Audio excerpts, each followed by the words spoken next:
ये कहानी है नितिन मेहता के इकलौते बेटे आर्यन की। नितिन मेहता शहर के सबसे बड़े रईसों में से एक थे। उनके पास इतना पैसा होने के बावजूद वो जमीन से जुड़े हुए आदमी थे। वे लोगों की मदद को हमेशा आगे रहते। उनकी पत्नी तान्या भी बिल्कुल उन्हीं की तरह थी, लेकिन 17 साल का उनका इकलौता बेटा आर्यन उनके बिल्कुल उलट था। आर्यन अपनी बड़ी और महंगी कार में पीछे बैठा हुआ है। उसका ड्राइवर गाड़ी चला रहा है। तभी एक मामूली सी दिखने वाली कार जूम करके उससे आगे स्पीड में निकल जाती है। ये देखकर आर्यन को बहुत गुस्सा आता है। ड्राइवर, सो रहे हो क्या? देख नहीं रहे वो मामूली सी गाड़ी हमसे आगे निकल गई। दबाओ एक्सीलरेटर जोर से, मुझे पीछे रहना पसंद नहीं। ड्राइवर गाड़ी की स्पीड थोड़ी तेज करता है, लेकिन अब भी उसकी गाड़ी पीछे रह जाती है। ये देखकर आर्यन का गुस्सा और भी बढ़ जाता है। Stop stop driver, I said stop the car, गाड़ी रोको। ड्राइवर गाड़ी रोक देता है। आर्यन गुस्से में उतरकर उसके पास जाता है। उतरो, नीचे उतरो, मैं चलाऊंगा गाड़ी। लेकिन बाबा, नितिन साहब को पता चलेगा तो मेरी नौकरी चली जाएगी। नौकरी तो मेरी बात नहीं मानने पर भी चली जाएगी। उतरते हो या अभी के अभी नौकरी से निकाल दूं? बेचारा गरीब ड्राइवर क्या करता, नौकरी जाने का डर जो था। उसने गाड़ी की स्टीयरिंग आर्यन के हाथों में दे दी और खुद बगल की सीट पर बैठ गया। उसके बाद तो आर्यन ने उस गाड़ी का पीछा करने के लिए इतनी स्पीड में गाड़ी चलाई कि ड्राइवर के हाथ पांव फूल गए। ड्राइवर, इंश्योरेंस है ना तुम्हारा? इंश्योरेंस? कुछ ही मिनट में आर्यन ने उस गाड़ी को कई किलोमीटर पीछे छोड़ दिया, लेकिन तेज रफ्तार और सामने से फुल स्पीड में आ रही एक गाड़ी से बचने के चक्कर में उसका नियंत्रण गाड़ी से खो गया और उसकी गाड़ी पेड़ से टकरा गई। गाड़ी का आगे का हिस्सा पूरी तरह डैमेज हो गया। ड्राइवर को तो कुछ नहीं हुआ, लेकिन आर्यन के सिर और पैर में मामूली चोटें आई। अब ठीक तो है ना बाबा? ठीक हो, बिल्कुल ठीक हो। क्या होना है मुझे? ड्राइवर आर्यन को लेकर एक प्राइवेट हॉस्पिटल में गया, जहां उसकी मरहम पट्टी हुई। जैसे ही वो सिर पर पट्टी बांधे और लड़खड़ाते हुए अपने घर के गेट से अंदर आया, उसके पिता नितिन मेहता की नजर उन पर गई, जो अपने बगीचे के माली के साथ बात कर रहे थे। आर्यन को ऐसी स्थिति में देखकर दोनों भागे भागे उसके पास आए। आर्यन, ये चोट कैसे लगी बेटा? साहब, बाबा ने जिद करके गाड़ी ले ली और खुद ड्राइविंग करने लगे। आर्यन, कितनी बार तुम्हें समझाया है, तुम समझते क्यों नहीं? अगर तुम्हारा यही रवैया रहा तो मैं गाड़ी में तुम्हें बाहर भेजना बंद कर दूंगा। क्या डैड, आप इन नौकरों के सामने मुझे डांट रहे हैं?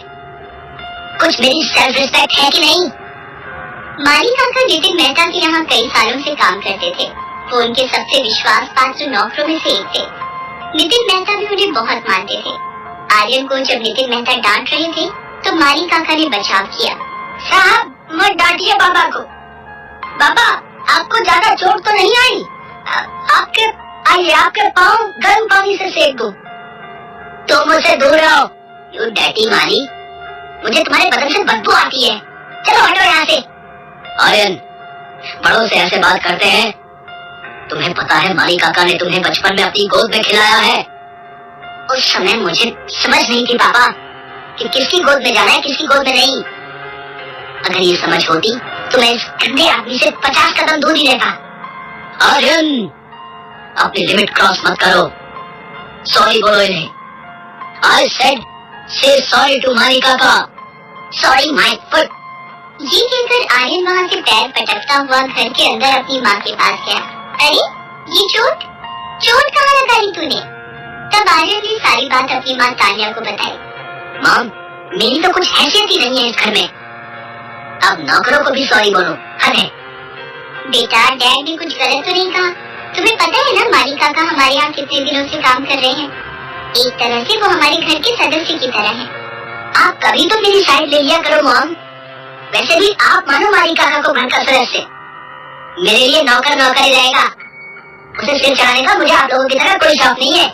तान्या ने फिर उसे ज्यादा फोर्स नहीं किया।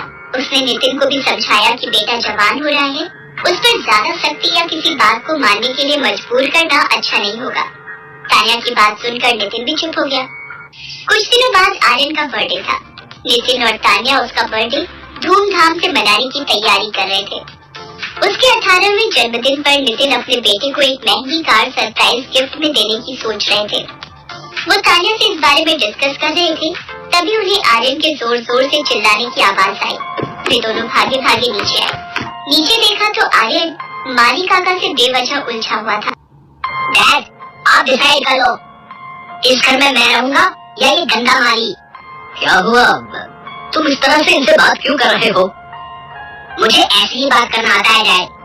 मैंने कितनी बार कहा है ये मेरे सामने ना आए, लेकिन जब भी मैं बाहर निकलने के लिए रेडी होता हूँ, यह आदमी अपनी गंदी शक्ल और गंदी महक लेकर मेरे सामने आ जाता है। चुप करो तुम, नहीं तो एक थप्पड़ मारूंगा। नितिन की बात सुनकर तान्या ने उन्हें रोका। ये आप क्या कर रहे हैं? जवान बेटे पर हाथ उठाना अच्छी बात नहीं है।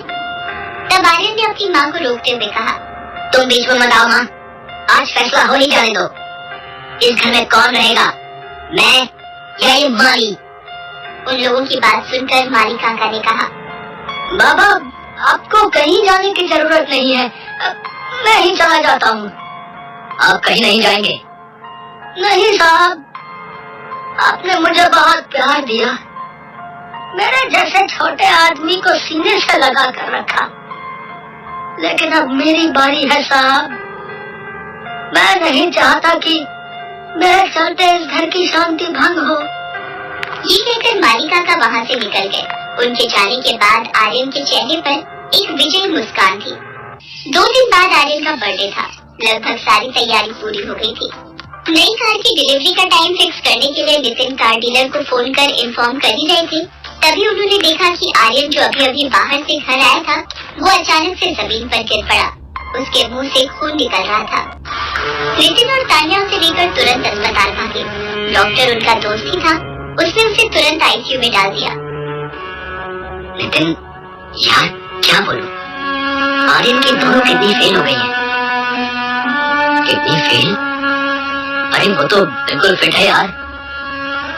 दोस्त, कभी कभी ऊपर से फिट देखने वाला आदमी अंदर से बहुत सीरियस बीमार होता है।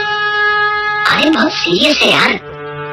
अगर 2 दिन में किडनी ट्रांसप्लांट ना हुआ तो शायद हम उसे नहीं बचा पाएंगे। तो करो ना यार ट्रांसप्लांट, जितने पैसे खर्च होंगे दूंगा। अपने बेटे के लिए खुद को भी बेच दूंगा यार, बस तो उसकी जान बचा ले। बात पैसों की नहीं है यार, इतनी जल्दी उसे कौन डोनर मिलेगा? तुम्हें तो पता है ना, किडनी डोनर का मिलना बहुत मुश्किल है। आर्यन को बचा लो नितिन, मेरे बेटे को बचा लो, नहीं तो उसके बिना मैं भी मर जाऊंगी। नितिन, मेरे बेटे को बचा लो। नितिन और तान्या का ब्लड ग्रुप आर्यन से नहीं मिलता था, तो वो चाहकर भी अपनी किडनी नहीं दे सकते थे। नितिन ने बहुत कोशिश की, लेकिन किडनी का इंतजाम नहीं हुआ। अस्पताल के बाहर दोनों उदास बैठे थे। तान्या के आंसू रुक ही नहीं रहे थे। तभी माली काका की आवाज से उनका ध्यान भंग हुआ। ये सब क्या हो गया साहब? ये सब क्या हो गया? पता नहीं माली काका, ये सब कैसे हो गया। आज तक किसी का बुरा नहीं किया मैंने, लेकिन मेरे साथ। ये कहकर नितिन रोने लगा, तो माली काका ने उन्हें चुप कराते हुए कहा, मामा को कुछ नहीं होगा साहब, कुछ नहीं होगा। मैं दूंगा अपनी किडनी उन्हें, मैं दूंगा। आप? नहीं माली काका, नहीं। मुझे मना करके मुझे पराया मत करिए साहब, मत करिए। माली काका ने अपनी एक किडनी आर्यन को दे दी। आर्यन की जान बच गई। वो धीरे धीरे रिकवर करने लगा। 1 महीने बाद वो घर वापस लौट आया। घर लौटने के 15 दिन बाद जब वो बरामदे में टहल रहा था, तो माली काका पर उसकी नजर गई। असल में नितिन ने माली काका को बहुत रिक्वेस्ट करके फिर से काम पर बुला लिया था। आर्यन ने जैसे ही माली काका को देखा, उसका गुस्सा फिर से 7वें आसमान पर पहुंच गया। Dad, dad, mom, mom. Aryan की आवाज सुनकर दोनों भागे भागे आए। क्या हुआ बेटा, सब ठीक तो है ना? डैड, ये आदमी फिर से यहाँ क्या कर रहा है? कितनी बार कहा ये बदबूदार गंदा आदमी मुझे नहीं चाहिए, नहीं चाहिए। साहब मैंने कहा था ना, बाबा को मैं पसंद नहीं। आपने ही जिद की यहाँ आने की। माली काका, इसे सच का नहीं पता। अरे साहब, आपको कुछ बोलने की जरूरत नहीं। नहीं माली काका, जरूरत है। अगर इंसान थैंकफुल नहीं है तो ये उसका सबसे बड़ा दुर्भाग्य है। बेटा आर्यन, तुझे पता है तू अस्पताल में जिंदगी और मौत से जब लड़ रहा था तो इन्हीं माली काका ने अपनी एक किडनी देकर तेरी जान बचाई। तेरे पापा की इतनी दौलत कोई काम नहीं आई बेटा। तू जिसे बदबूदार आदमी कह रहा है, इसी की बदौलत तेरी सांसें चल रही हैं। ये सब आप लोग क्या कह रहे हैं? सच बता रहे हैं बेटा, सच। आर्यन को जब सच्चाई का पता लगा तो उसे बहुत ग्लानि महसूस हुई। उसे अपने द्वारा किया गया हर बुरा बर्ताव याद आने लगा। वो माली काका के पैरों पर गिरकर माफी मांगना चाह रहा था, लेकिन ये क्या, माली काका तो वहाँ थे ही नहीं। आर्यन भागा भागा बाहर आया तो देखा माली काका सिर झुकाए वहाँ से जा रहे थे। आर्यन दौड़कर उनके पास गया और उन्हें गले से लगा लिया। माली काका, अपने बाबा को छोड़कर जा रहे हो? बाबा ने गलती की थी तो उसकी इतनी बड़ी सजा दोगे? बेटा, मैं कौन होता हूँ सजा देने वाला? वो तो मैं ही तुझे पसंद नहीं था, इसलिए जा रहा था। अब आप कहीं नहीं जाएंगे, मेरे साथ रहेंगे, मेरे साथ चलेंगे। मैंने भगवान को नहीं देखा, लेकिन भगवान जरूर आपके जैसे ही होगा माली काका, आपके जैसा ही होगा। ये कहकर आर्यन ने एक बार फिर से माली काका को गले से लगा लिया। अब उसे उनके शरीर से बदबू नहीं आ रही थी, बल्कि महक आ रही थी, प्रेम की, त्याग की और अपनेपन की।